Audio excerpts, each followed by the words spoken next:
Hello student, चलिए example 2 solve करते हैं। एग्जाम्पल 2 बोला 2 dice are throw and the sum of the number which come up on the dice is noted. Let us consider the following event. ए दे रखा है, सम is even. तो सबसे पहले क्या करेंगे बेटा, सैंपल स्पेस बना लेंगे। सैंपल स्पेस,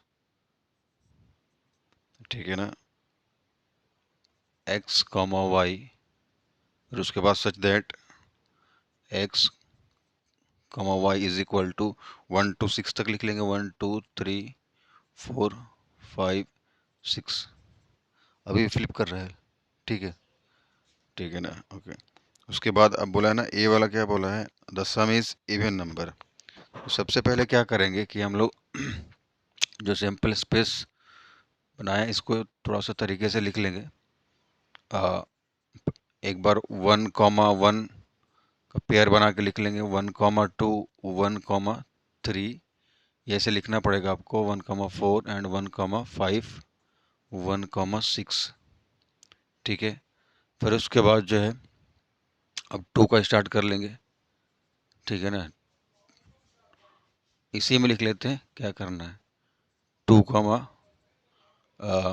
2,1 2,2 2,3 2,4, बहुत मज़ेदार चीज़ है। 2,5 2,6, बहुत ही आसान। फिर अब 3 का कर लीजिए। एक बार 1 का हो गया, एक बार 2 का, अब एक बार 3 का। 3,1 3,2 3,3 3,4 3,5 3,6।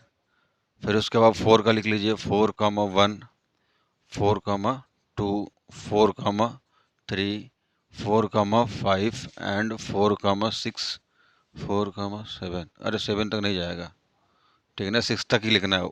1 2 3 4 नहीं लिखा मैं।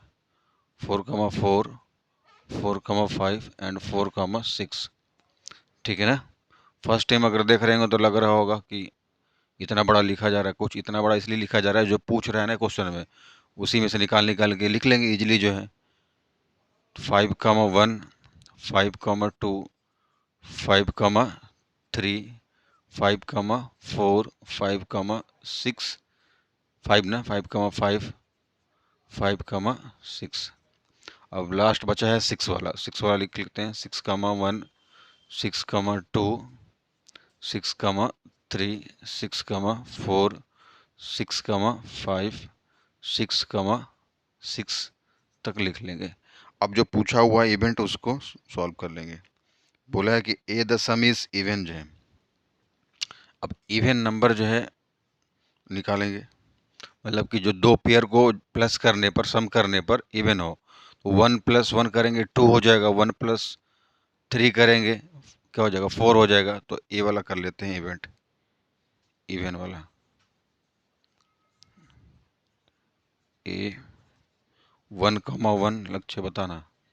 और क्या होगा फिर, पहले हम टिक कर लेते हैं यहाँ पर।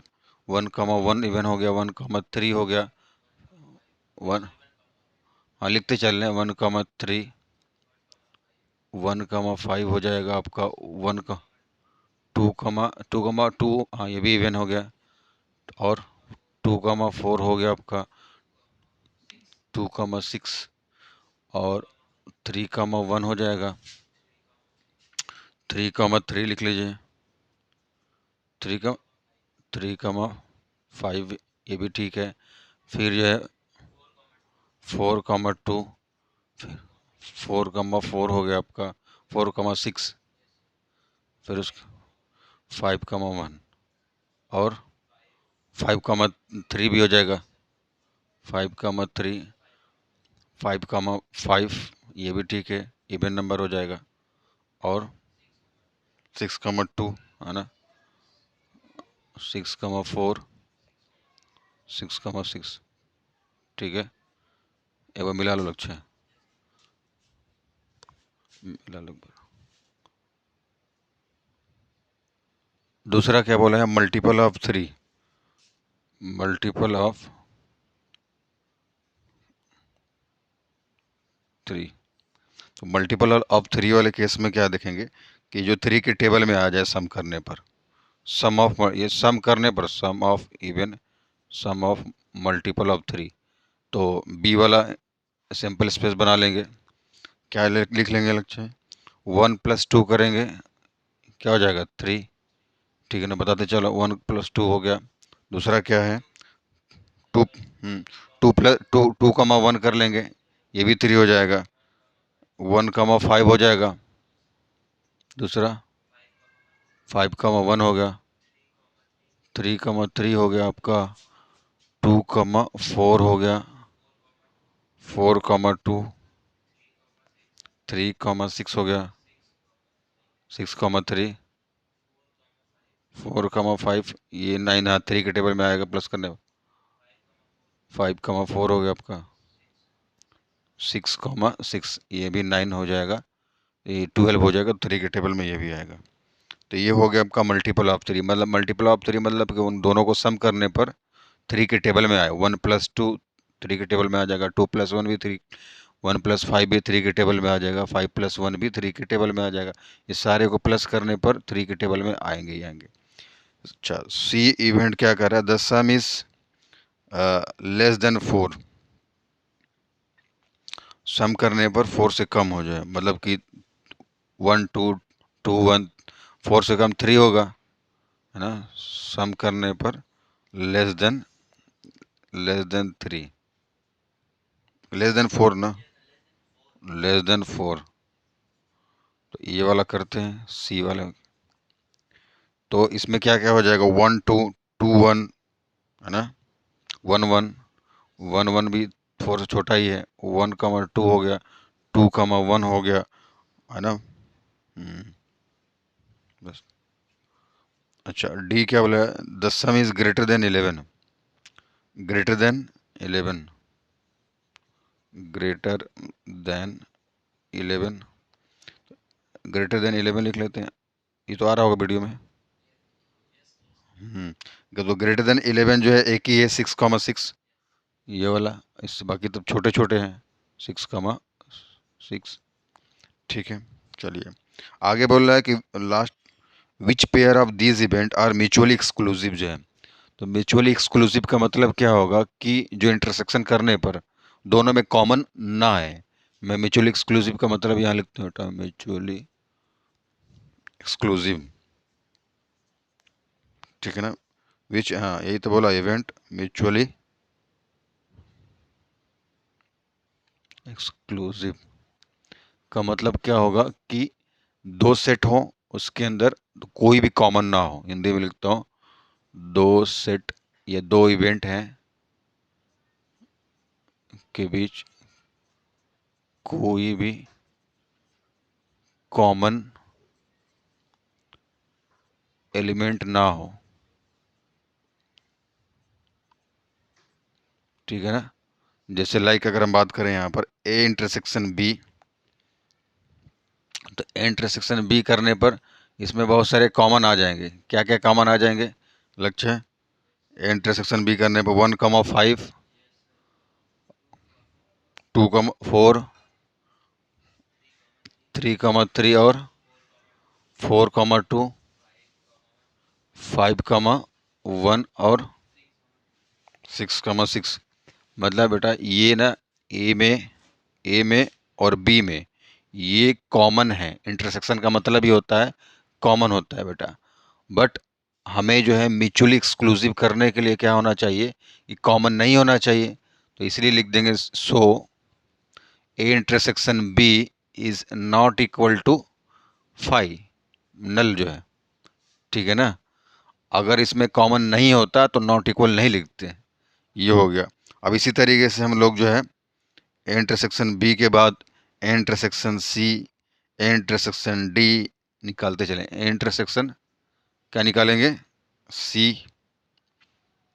इसमें ए में और सी में अगर आप चेक करोगे बेटा, कोई भी कॉमन है कि नहीं है, ए इंटरसेक्शन सी में। हाँ, इसमें भी कॉमन है, साफ दिख गया, एक भी दिख गया मतलब कॉमन है। 1, 1 मिल गया, है कि नहीं। और कुछ देख लो,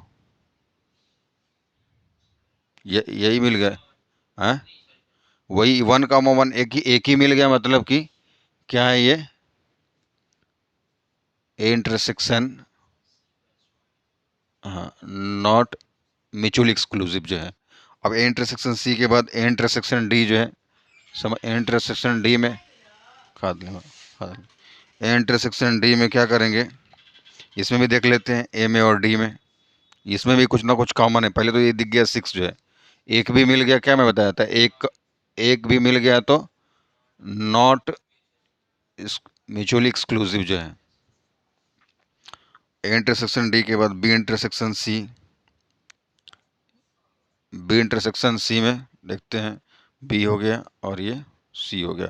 एक दिख गया 1,2, 2,1, ये दो मिल गए जो है ना, 1,2, 2,1।